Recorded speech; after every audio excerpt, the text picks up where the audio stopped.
जयंत जी, बहुत बहुत स्वागत है आपका द पावरफुल ह्यूमन शो के अंदर। क्या हाल है सर आपके? बहुत बढ़िया। मुझे बुलाने के लिए बहुत बहुत धन्यवाद। जयंत जी, आज आप जिस टॉपिक पे बात करेंगे ना वो बहुत डीप टॉपिक है, और आप मतलब उस चीज़ को इतना खतरनाक मतलब इतना खतरनाक तरीके से आप बता रहे हो, और इतनी क्यूरियोसिटी हो रही है मेरे को सवाल पूछने में। तो मैं पहला सवाल ही आपसे ही पूछता हूँ, जयंत जी, एक बात बताओ कि चैट जीपीटी आ गया है, टेक्नोलॉजी का इतना एडवांसमेंट आ गया है, मतलब हर चीज़ बटन पे हो रही है, न्यूरा लिंक्स आ गया है, पता नहीं टेक्नोलॉजी ने बवाल मचा दिया पूरी इंडस्ट्री के अंदर। आने वाले 10 सालों में टेक्नोलॉजी कहाँ जाने वाली है? देखिए, आने वाले 10 सालों में क्या होने वाला है कि हम जो जानते हैं और हम जो समझते हैं, क्योंकि सोसाइटी अभी कस्प पे है, वो एआई ट्रांसफॉर्मेशन आ रहा है। 10 सालों में आई थिंक विदिन 2 से 3 सालों में एजीआई आ जाएगा। फिर उसके बाद चीज़ें और भी तेज़ी से बदलने लगेंगी। जैसे मैं आपसे जानना चाहता हूँ कि आप जो ये फ़ोन यूज़ करते हैं, ये आपको क्या लगता है? क्या आप 10 साल बाद यूज़ करेंगे, 100 साल बाद यूज़ करेंगे? और अगर यूज़ करेंगे भी, तो कितना फ़ास्ट होगा? मान लीजिए आप 1 एक्स पे चला रहे हैं, कितना तेज़ आपको लगता हो जाएगा? क्या सोचते हैं, कितना नंबर हो? लाइटनिंग स्पीड से चलेगा क्या?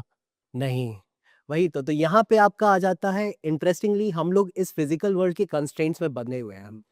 तो ये कभी लाइटनिंग स्पीड पे नहीं आएगा। ये ज़्यादा से ज़्यादा अभी 2 गीगाहर्ट्ज़ का मोबाइल है। ये प्रोसेसर ज़्यादा से ज़्यादा 100 गीगाहर्ट्ज़ तक टच करेगा। क्यों? Because of Moore's law, because of speed of light. अगर मैं इसमें ज़्यादा जाना चाहूँ स्पेसिफिकली कि आपकी लाइट की स्पीड है 3 lakh kilometre per second, right? That is 3 into 10 raise to power 8 metre per second. आपके जो चिप्स लगते हैं इसमें, जो एप्पल की चिप्स है, जिसे टीएसएमसी बनाता है अपने इस पे, they use a 20 nanometre fabrication tool. तो आपके चिप्स के बीच में मान लीजिए 10 नैनोमीटर, 20 नैनोमीटर का डिस्टेंस है। तो लाइट जो है अगर 3 इंटू 10 रेज़ टू पावर 8 पे चलता है और आपका जो है वो जो चिप है 10 रेज़ टू पावर -9 मीटर्स पे है, राइट? और अगर आप टोटल देखा जाए तो ज़्यादा से ज़्यादा आप एट मोस्ट 100 गीगाहर्ट्ज़ प्रोसेसिंग में अचीव कर सकते हैं। अगर उससे ज़्यादा तेज़ करना है, तो आप 1 प्रोसेसर नहीं 4 प्रोसेसर लगाइए, 10 प्रोसेसर लगाइए, चीज़ों को पैरेललाइज़ कीजिए। जो आपका एक रिक्वेस्ट होता है इस फ़ोन पे, वो आप एक कंप्यूट इंटेंसिव जॉब डालते हैं। जैसे मुझे जो है कोई फ़ोटो एडिट करना है, ठीक है? या फिर कोई सॉन्ग का कन्वर्ज़न करना है एमपी4 से एमपी3 में, समथिंग लाइक दैट। तो वो चीज़ें जो है पैरेलल प्रोसेसिंग के थ्रू आप फ़ास्ट कर सकते हो, ठीक है? वेक्टराइज़ करके कर सकते हो, तो वो चीज़ें आएँगी बट उसमें भी लिमिट है। उसमें क्या लिमिट है? जैसे आप खाना खा रहे हो, तो उसके साथ आप पैरेलली बाथरूम तो नहीं जा सकते। नहीं। बाथरूम तो नहीं, आप ज़्यादा से ज़्यादा पानी पी सकते हो। तो जो आप काम देते हो फ़ोन को एक टाइम पे, वो एक specific set of type of instructions जो है, जो पैरेललाइज़ करके आप उसको जीपीयू पे भेज सकते हो या फिर आप सी मल्टीपल कोर्स पे सीपीयू में डाल सकते हो। तो उसमें वो लिमिट है। But the thing is this is the compute का लिमिटेशन। मॉडल्स भी इम्प्रूव होंगे। मॉडल्स किस पे डिपेंड करता है? मॉडल्स आप पे डिपेंड करता है सिर्फ कंप्यूट पे नहीं, आपके डेटा पे।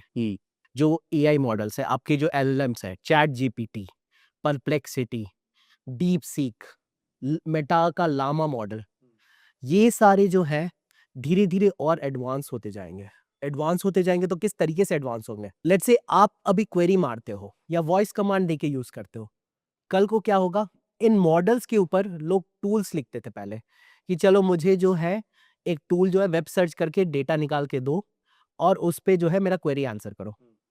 अब क्या आ रहा है? मॉडल कॉन्टेक्स्ट प्रोटोकॉल आ रहा है, जिसमें हर एक वेबसाइट, हर एक embedded system slowly and slowly अपनी एपीआई एक्सपोज़ करेगा, मॉडल कॉन्टेक्स्ट प्रोटोकॉल के थ्रू। और वो एपीआई को क्या होगा?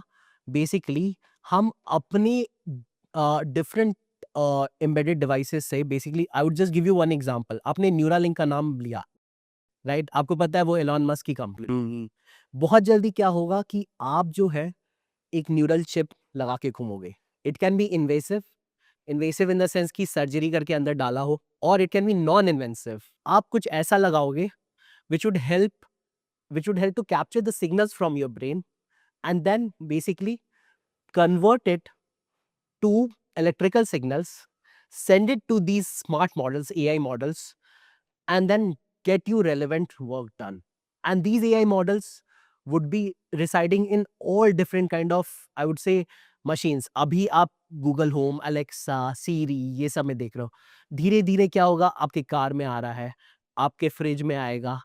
अब उन ब्रेन कंप्यूटर इंटरफेस से Neuralink is just one example, I am not promoting that, but ऐसे बहुत सारे स्टार्टअप्स आएंगे that would leverage foundationally these context protocols, these LLMs, and then AGI के बाद we would be kind of half cyborgs, we would be interlaced, हम लोग पहनेंगे ये chips and we would be running the whole thing with just our brain signals. तो आप ये बोलना चाह रहे हो कि फ़ोन वोन सब बंद हो जाएँगे, फ़ोन वोन को हम यूज़ ही नहीं करेंगे साथ में? एग्जैक्टली आप क्या यूज करोगे, आप ज्यादा से ज्यादा जो है काफी चीजें जो है उनका इनपुट और आउटपुट डायरेक्टली अपने ब्रेन से सिग्नल्स के थ्रू आप एक्सपोज करोगे और यूज करोगे।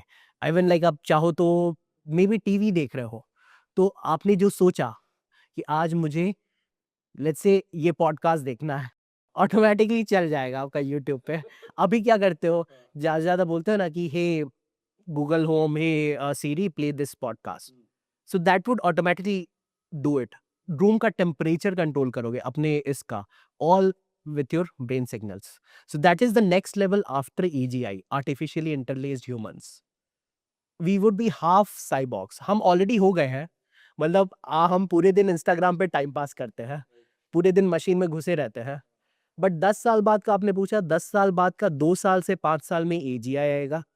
इस बीच जो है AI इतना डेवलप कर चुका होगा कि we would be using it for every automation, and we would, हम लोग जो है हर एक ऑटोमेशन के, और हम लोग ऐसे अपने लिए एम्बेडेड टूल्स और सिस्टम्स बना लेंगे विच कैन जस्ट कि बैठे बैठे काम हो जाए, ये हो जाएगा। सारा काम बैठे-बैठे, मतलब आप चाहे वॉशिंग मशीन चलानी हो आपको, चाहे आपको फ्रिज का टेम्परेचर ऊपर-नीचे करना हो, चाहे गैस कुकिंग के लिए गैस को कम करना हो, तेज़ करना हो, सारा सिस्टम हम हमारे ब्रेन से यूज़ करेंगे। हाँ, ये एक एग्जांपल है।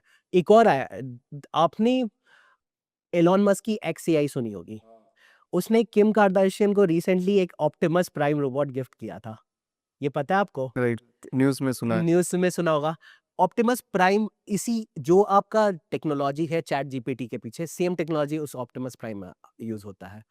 वो क्या करता है, वो आप जो डिमांड करोगे, जैसे बोलोगे, वो वैसा करता है। वो ड्राइव भी करेगा, वो आपके लिए खाना भी बनाएगा, आपके कपड़े भी समेट के रखेगा, और धीरे-धीरे वो टेक्नोलॉजी भी कमोडिटाइज़ हो जाएगी। मतलब ठीक है, अभी यूएस में बिक रहा है, कल को उनका मॉडल, उनका जो पूरा रोबोट्स है, दैट वुड आल्सो कम। तो फिजिकल हार्डवेयर में भी changes, they would also adopt AI. आपके ड्रोन्स चलेंगे फूड डिलीवरी के लिए, इलेक्ट्रिक ऑटोमेटेड कार्स तो आ गई है, मतलब मुझे इसमें बोलने की जरूरत नहीं, but they would be more smart, right? जो जो बैटलफील्ड में अभी जंग हो रही है, let's say like India Pakistan और एनीथिंग जो भी हो, that would be all done not by normal humans. आप उसमें जो है you would be seeing things like कि रोबोट्स लड़ रहे हैं आपके लिए वो वार, ऑटोमेटिक ड्रोन्स लड़ रहे हैं, ऑलरेडी ड्रोन्स लड़ते हैं, but they would be smart enough to do visual recognition, identify where to hit the target, the deadly shot. Right. ये एआई लाएगा, and we are at the cusp. हम उस humanity के उस जंक्शन पे हैं जहाँ पे ये चीजें जो है आने वाली हैं। और इतना ही नहीं, हमारी day to day life change हो जाएगी। मतलब जिस तरीके से हम रहते हैं, खाते हैं, पीते हैं, डेट पे जाते हैं, सब चेंज हो जाएगा। आप काफी हद तक मोबाइल आने से 90s से चीजें चेंज हो गई हैं। इतना ट्रांसफॉर्मेशन तो किसी और दशक में तो नहीं आया था। इंडस्ट्रियलाइजेशन के बाद जो सबसे बड़ी चीज आ रही है वो क्या है? That is this AI.